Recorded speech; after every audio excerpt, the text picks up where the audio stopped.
He is one of the first names we put down for interview requests out here in Oxnard, and he's sitting down in the on-time experts hot seat. Mike Zimmer, Cowboys defensive coordinator, here on 105.3 The Fan with Shan, RJ, and Bobby. What's up, Coach? Not much. How are you guys doing? Cold.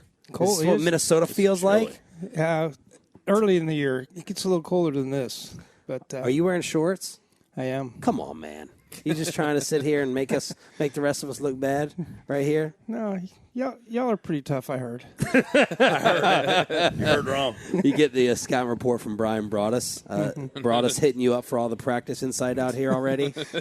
No, not too much. I haven't really talked to anybody about any of this stuff that's been going on. I do have to say hello to my two twin grandsons, though, Bodie and Nash.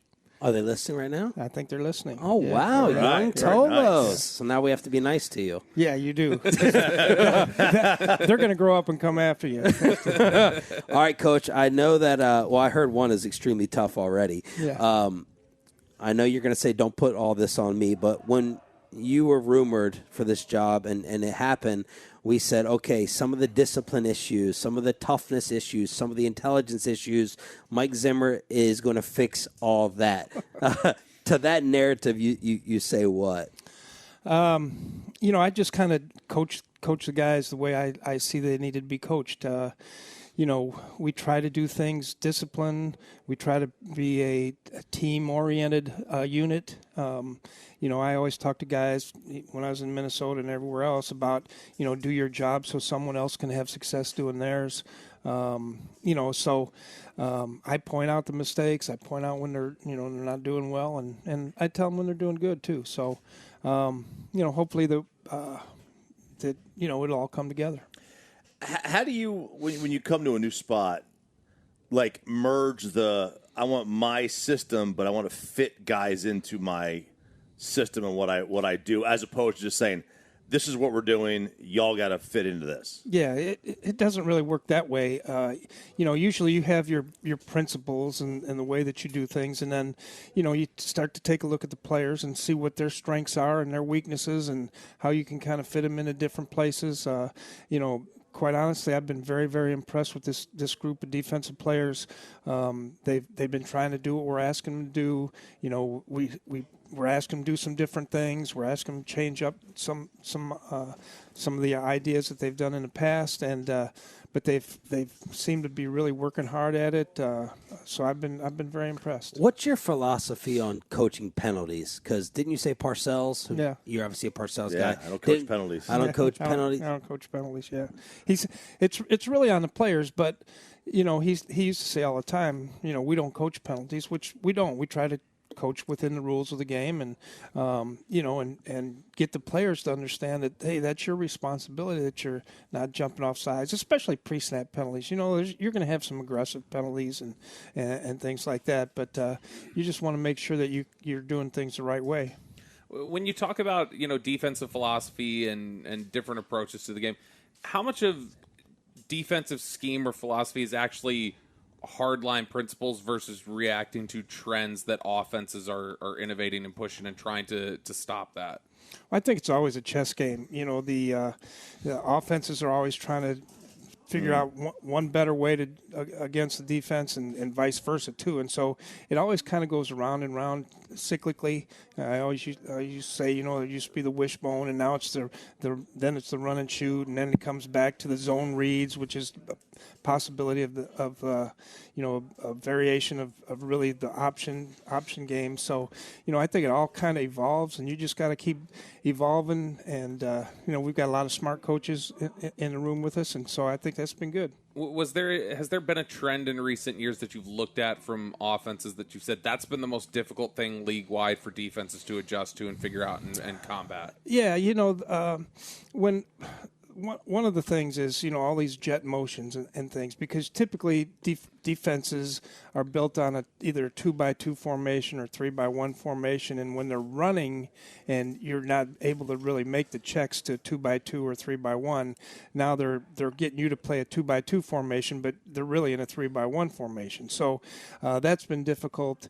Sometimes you get nickelbacks playing linebacker and linebackers playing nickel, things like that because of of those things unless you're playing all man-to-man, and then they just crack in, the guy chasing the guy. The other thing, this outside motion that some of the teams are doing now with the real fast, so they kind of get a running head start, almost like Canadian Football League, Yeah. So, some of those things that are causing some issues. How do you, by the way, we got breaking news here on your home of the Rangers. Some minor selling taking place as they've dealt Michael Lorenzen to the Kansas City Royals. So we will cover that in crosstalk with KMC coming up at 9:40. Mike Zimmer here on the Fan. How do you feel about analytics? Honestly, there's a deal that I've always said, when I sit down and I watch film and I'm sitting there watching 1st and 10, 2nd and 5, 2nd and 6 and 9, 2nd and 10 plus, to me that's all analytics. I'm sitting there, I'm going to do all the analytics with it. I think there's a time and place for that. I do think that it's based on numbers and numbers only. They don't know who's playing, who's hurt, the wind conditions, the weather conditions, how you've practiced during the week and things like that. So, it's another tool, but it's just, I don't know. Do you find it's more useful as a head coach than as a coordinator? In terms of game management situations. Yeah, I guess, but at the end of the day, you still have to pull the trigger. What you think, is it 4th and 1? One time I was in Minnesota, I went for it on 4th and 1 on my own 30-yard line or something, and we ran a quarterback sneak and didn't get it, and so I'm thinking, man, you're a dummy. But luckily we got an interception on the next play and they bailed me out. But it just if it works, it's great. If it doesn't, you're not too smart. Coach, obviously the unfortunate bad news yesterday with Sam Williams going down for the year. Can you just talk about that loss and what you were seeing from Sam so far in the offseason? Yeah, it's really discouraging. Sam was a fun guy to be around, very, very athletic. He was working really, really hard. I really enjoyed getting to know him. He was one of the first guys to come up to my office when I got here, sit down and talk about having, possibility of having a big year. And, so that does hurt. So we'll just have to, kind of regroup and, Marshawn Kneeland will probably get some more reps out of it, but he's been doing good as well. Speaking of Kneeland, there specifically your second-round pick there, what have you seen from him, his skill set, and you mentioned there this is going to be a big opportunity for him to contribute as a rookie right away. Yeah, well, he should. I think all these guys have the opportunity to compete right away if they're doing what they're supposed to do, and he's done a really nice job. He's a going Jesse. He's going to go like crazy, and he's physical, and he loves ball. I saw the Dallas Cowboys social team put out a video yesterday where they asked the players, what's your favorite coach's phrase so far at training camp? And Malik Hooker and Wanye Thomas both started laughing. And they said, Coach Zim, and it's, you better fix it or I'm going to fix it for you. Explain what that saying means. I don't know if I ever said that, to be honest.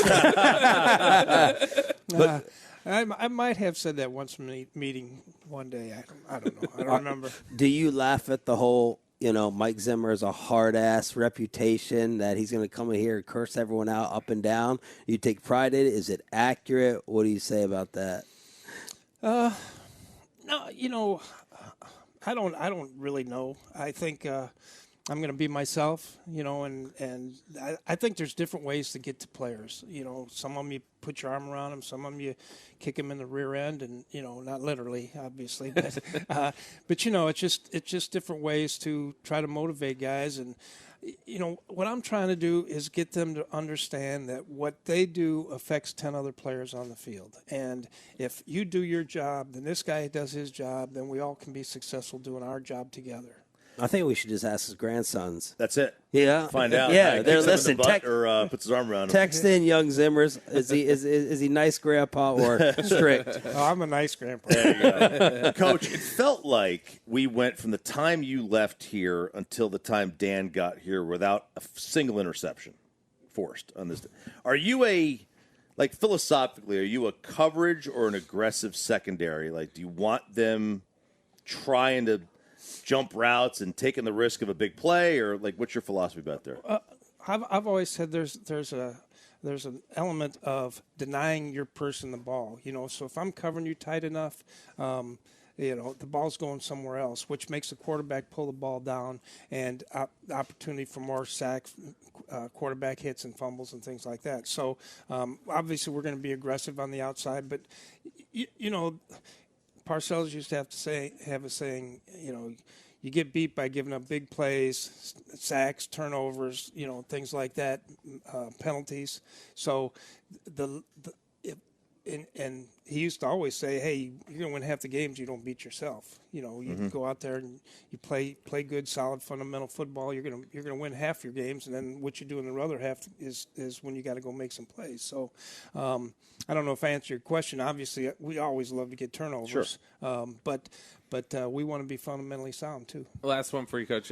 Micah Parsons during OTAs, he was talking about the idea of getting ready to play in your defense and get the opportunity to do some different things schematically. He said, Coach Zimmer's going to have some thoughts about how I need to play, and I'm going to have my thoughts, and we're just going to need to meet in the middle. What does that look like for you?